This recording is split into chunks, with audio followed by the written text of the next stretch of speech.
It's 4:17 in the afternoon, March 19th, 2003. Somewhere in the Nevada desert, inside a bunker built during the Cold War, currency traders watch green phosphorus screens flicker in the dark. The US dollar index, the measurement of American financial strength, has been bleeding for months. It sits near a critical 2-year low. The room is silent, but across the world the noise is deafening. American tanks are rolling across the Kuwaiti border into Baghdad. Oil fields are burning. The traders in the bunker know something the generals on the ground do not. They know the dollar was dying and the tanks were the defibrillator. The stated reason for the invasion is weapons of mass destruction. The real reason is printed on every barrel of crude oil sold on Earth: the dollar sign. The invasion isn't about security. It is about currency. This is not a conspiracy theory. This is a documented economic algorithm hidden in plain sight. If you trace the pattern, year by year, intervention by intervention, you find a correlation that should terrify anyone paying attention. Every time the dollar weakens, America goes to war. Not sometimes, not coincidentally. Every single time. The relationship between military power and financial hegemony is not taught in schools or discussed on cable news, but it is the central nervous system of the empire. The US military is not the nation's shield, it is the central bank's enforcer. When the Federal Reserve loses control of the ledger, the Pentagon takes over. To understand what happens next to your money, you have to understand the mechanism they've built to steal it. The story begins not with bombs, but with gold, and it begins in a small New Hampshire resort town in the final year of the Second World War. In July 1944, while the war was still raging, the Allies gathered at Bretton Woods to design the financial architecture of the post-war world. The United States held the cards. It controlled 80% of the world's gold reserves, 20,000 metric tons of physical bullion stored deep beneath Manhattan and Fort Knox. The terms were dictated. Every major currency on Earth would be pegged to the US dollar, and the dollar itself would be pegged to gold at a fixed rate of $35, 0 cents per ounce. It sounded stable. It sounded fair. But there was a constraint, a handcuff made of yellow metal.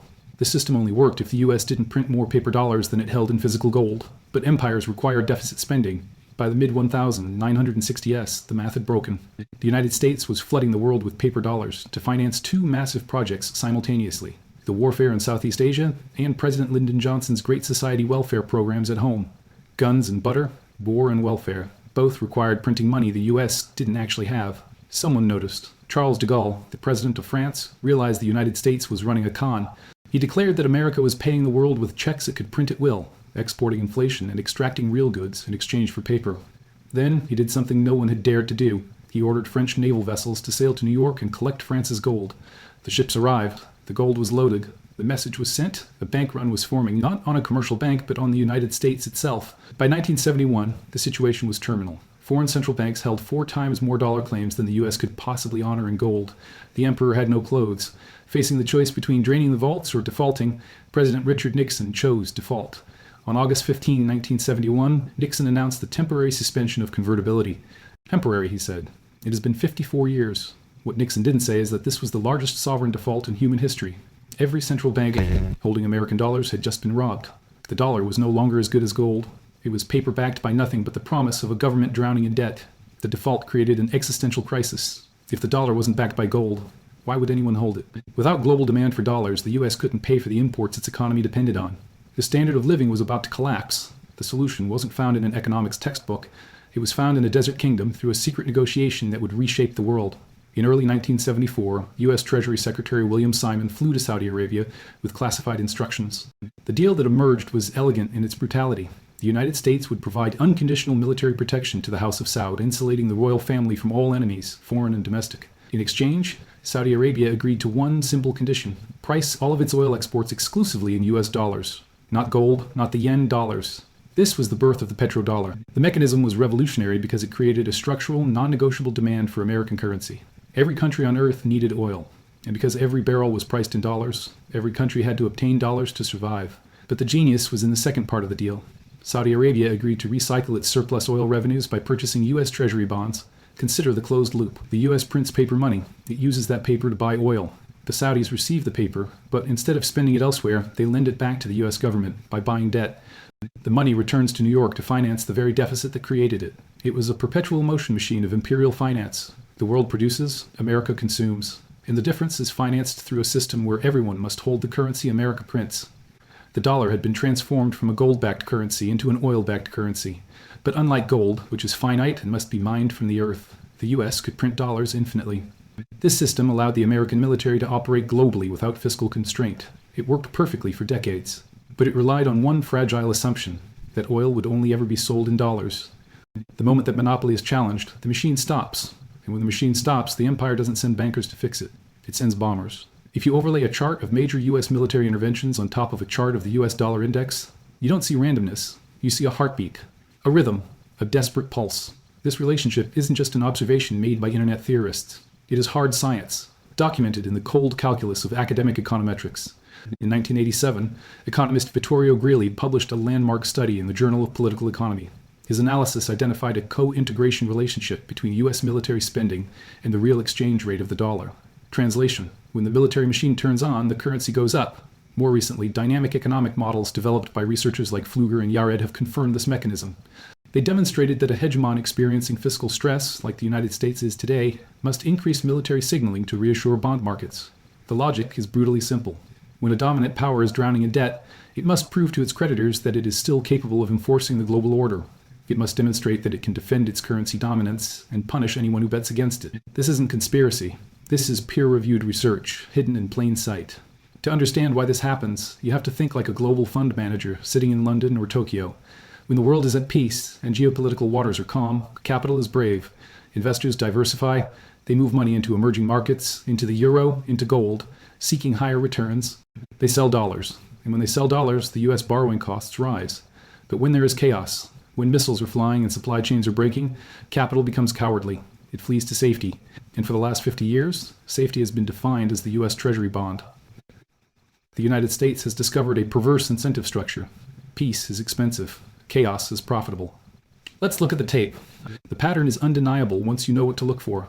Go back to 1990. The Cold War was ending. Peace was breaking out, and the dollar index was in a trough, drifting lower.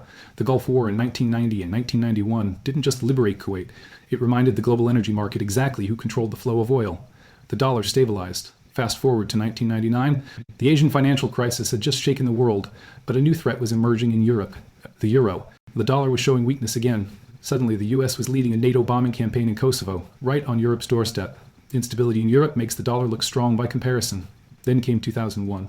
The dot-com bubble had burst. The stock market was crashing. The economy was entering recession, and the dollar was falling. The invasion of Afghanistan began immediately after. This wasn't just about hunting terrorists. Economically, it functioned as a massive fiscal stimulus, but more importantly, it restored the fear premium.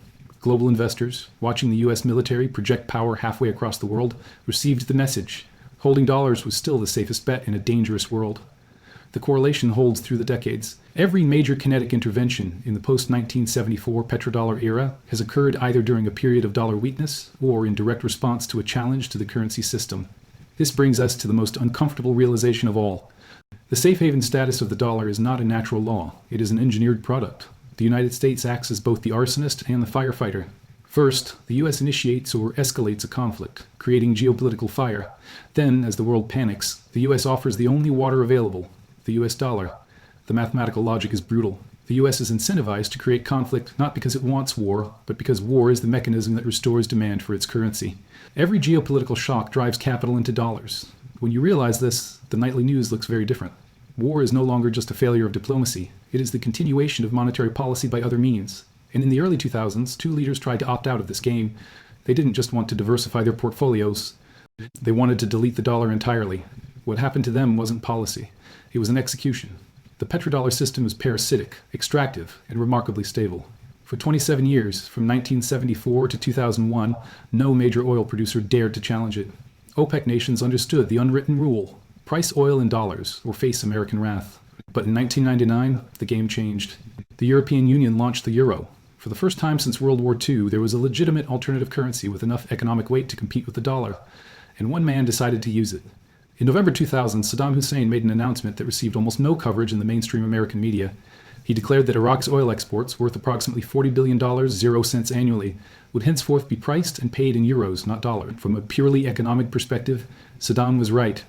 The euro was appreciating rapidly against the dollar at the time. By pricing in the stronger currency, Iraq stood to increase its revenues by more than 25% in real terms. But for the United States, this was not an economic decision Iraq was entitled to make.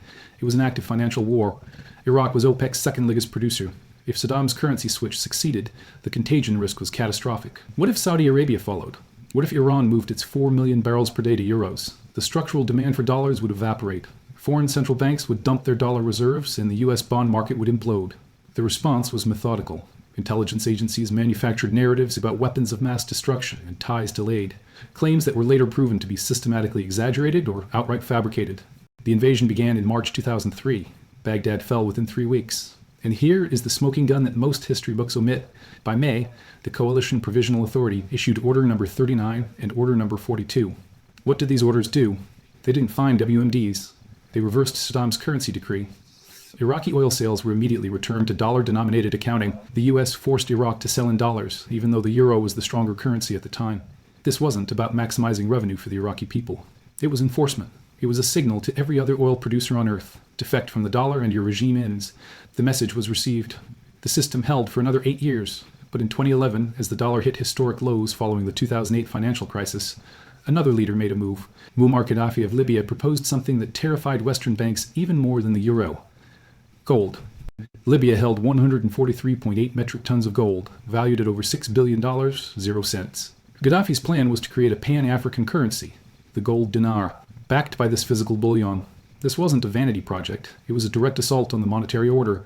A gold-backed currency would have allowed African nations to trade oil and resources among themselves, without touching the US dollar or the French CFA franc. It would have broken the debt extraction cycle that kept the continent poor. If you think this is speculation, look at the classified record. In April 2011, Sidney Blumenthal, an advisor to Secretary of State Hillary Clinton, sent her a confidential email. This document was later declassified and is now public record. Blumenthal explicitly wrote that Gaddafi's gold was designed to provide an alternative to the French franc, and that this plan was a driving factor in President Nicolas Sarkozy's decision to commit France to the military intervention. Read that again. The driving factor for war wasn't humanitarian concern. It wasn't the protection of civilians in Benghazi. It was the fear that a gold-backed currency would undermine the fiat-based financial order. NATO bombers launched their campaign in March 2011. Within months, the government was destroyed and Gaddafi was dead. And the gold? The 143 tons that were supposed to liberate Africa's economy? It vanished. Approximately 127 tons were transferred to Western financial institutions, under safekeeping arrangements that remain opaque to this day. 16 tons remain unaccounted for. The gold dinar project was obliterated before a single coin could be minted.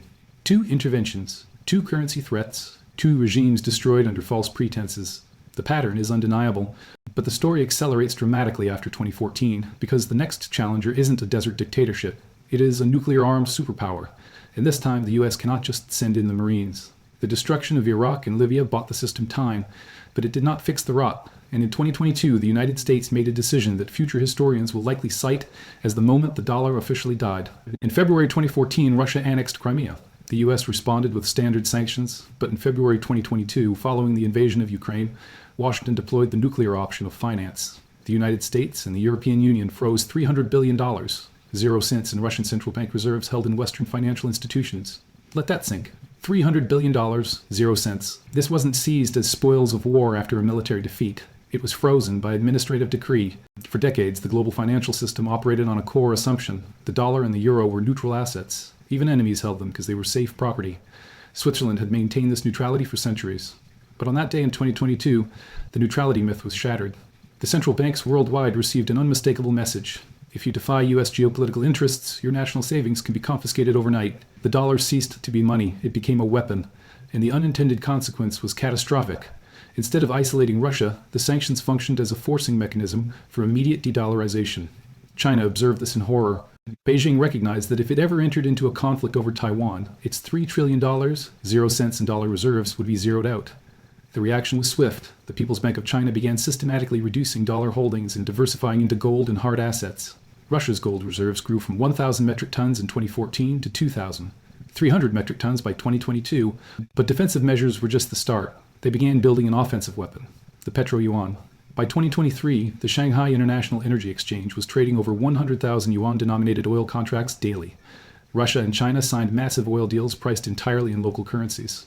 By the third quarter of 2025, approximately 92% of Russia-yen trade was denominated in rubles and yuan, not dollars. This isn't marginal. This is existential. Russia is the world's third-largest oil producer. China is the world's largest importer. If these two giants trade energy without dollars, the structural demand for the U.S. currency collapses. The closed loop established by William Simon in 1974 is broken. Saudi Arabia, the cornerstone of the petrodollar, is now accepting yuan for oil. The surpluses that used to flow automatically into U.S. Treasury bonds are now flowing into gold and domestic infrastructure, and this brings us to the terrifying reality of the American balance sheet in 2025. The U.S. federal debt now exceeds $38 trillion. 0 cents. That is 133% of GDP, the highest ratio in American history. But the debt total isn't the problem. The interest is the problem. As of mid-2025, interest payments on the national debt have surpassed the entire Department of Defense budget for the first time in history. The math is ruthless. Mandatory spending like Social Security and Medicare, and interest payments now consume 73% of all federal tax revenue. That leaves only 27% for everything else: the military, the courts, the roads, the government itself. The United States has entered a debt trap. It needs to borrow trillions just to pay the interest on the money it already borrowed. But who is going to buy that debt? China isn't buying. Russia isn't buying. The Saudis are diversifying. The natural buyers are leaving the market right when the U.S. needs to sell the most bonds in history. If demand for treasuries falls, interest rates must rise to attract buyers. But if interest rates rise by just 1%, the annual cost of servicing the debt jumps by $380 billion. 0 cents. This is a death spiral. So put yourself in the shoes of the empire. You cannot raise taxes enough to fix this. You cannot cut Social Security without triggering a revolution. You cannot default. There is only one lever left to pull. You must force the world to buy your debt. You must restore the safety premium. You need global capital to flee out of Europe, out of Asia, and back in the US dollar. But how do you convince investors to buy the debt of a bankrupt nation? You don't use economics. You use fear. You make the rest of the world look terrifyingly unsafe. You make the alternatives look like chaos. Because when the world is burning, the dollar, no matter how flawed, looks like the only fire exit. The mechanism is set. The motive is established. All that is missing is the spark. The incentives are set. The trap is laid. And as we move through 2025, several military escalation scenarios present themselves, not as random geopolitical accidents, but as high-probability solutions to the American fiscal crisis. Consider the logic of a conflict in the Taiwan Strait. If China makes a military move, it would trigger U.S. intervention under the Taiwan Relations Act. The result would be maximum geopolitical chaos. Semiconductor supply chains would shatter. Shipping lanes carrying 25% of global trade would close. In that moment of panic, where does global capital go? Despite China's economic size, the yuan is not freely convertible, and capital controls limit its utility as a safe haven. The euro is an option, but Europe would be economically devastated by a Pacific conflict. Gold would surge, but the physical market lacks the liquidity to absorb trillions in flight capital. There is only one asset deep enough to catch the falling knife: the US dollar. In a crisis of that magnitude, investors would rush into U.S. Treasuries. Yields would fall. The dollar index would spike. The crisis itself would temporarily solve the fiscal problem, financing the deficit for another cycle. The same logic applies to the Middle East. If Iran escalates, perhaps by closing the Strait of Hormuz, oil prices would surge past $150, 0 cents, or $200, 0 cents per barrel. This creates global recession fears. Fear drives capital to safety. Even low demand spikes, even though the U.S. is a participant in the crisis. Even a renewed intervention in Venezuela fits the pattern. Restoring American corporate control over the world's largest proven oil reserves could bring 2 million barrels daily back to the market, priced in dollars, reinvigorating the petrodollar flow. The mathematical logic is brutal but clear. Every crisis drives capital into the dollar. The empire is incentivized to let the world burn, because the fire keeps the bond market warm. But this strategy contains a fatal flaw. It is a consequence loop that accelerates the very decline it tries to prevent. The harder the United States fights to maintain the system, the more it exposes the system's fragility. Every time the U.S. weaponizes the dollar through sanctions, it convinces more nations that alternative systems are existentially necessary. Every time it deploys aircraft carriers to defend currency dominance, it advertises its desperation. The violence required to preserve the privilege grows until it exceeds the value of the privilege itself. This is nowhere more evident than in the silent war for digital currency dominance. While the U.S. has delayed, hoping to preserve the status quo, China has integrated the digital yuan into the Belt and Road Initiative. Transactions can now settle instantly without touching SWIFT or Western banks. If the digital yuan becomes the primary medium for cross-border settlements in the global south, the dollar's monopoly is broken at the infrastructure level. Control of payment infrastructure is control of trade flows, and control of trade flows is control of the global economy. The U.S. has a strategic interest in preventing this alternative architecture from achieving critical mass. Therefore, the race for central bank digital currencies is inextricably intertwined with kinetic military competition. The U.S. is incentivized to use force to create conditions where existing Western systems appear safer and more stable than experimental Chinese alternatives. This brings us to the ultimate trap. Not a trap of geography, but of finance. The United States faces the Thucydides trap of finance.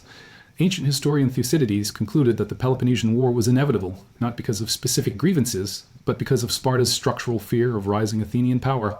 Today, the dynamic is identical. The The U.S. cannot peacefully accept the erosion of its monetary hegemony. Without the exorbitant privilege of printing the global reserve currency, the United States would face immediate catastrophic adjustment. Trade deficits would become unsustainable. The military would have to contract dramatically.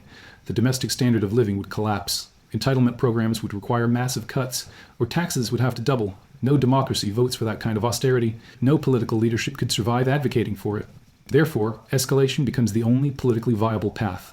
The U.S. will not go gently into that good night. A debt-based empire cannot afford fiscal discipline. It cannot accept constraints. It must ensure global capital markets remain willing to finance its deficits.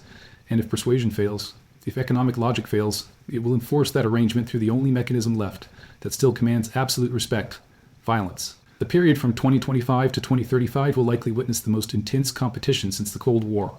The currency war and the kinetic war are no longer separate. They are the same conflict, fought on different fronts against the same existential threat. The hidden reason is now visible.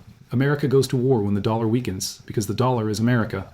The Pentagon doesn't defend America's borders anymore. It defends America's balance sheet. The Navy doesn't patrol for pirates. It patrols for currency defectors.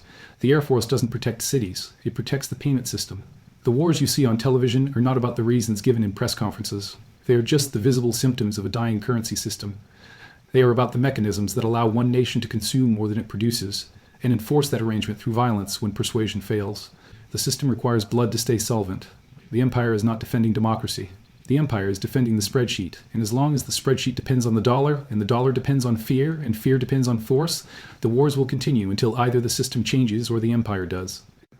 History shows that when the reserve currency collapses, the empire lashes out. The only question left is, are you watching the news, or are you watching the money? Because the money never lies.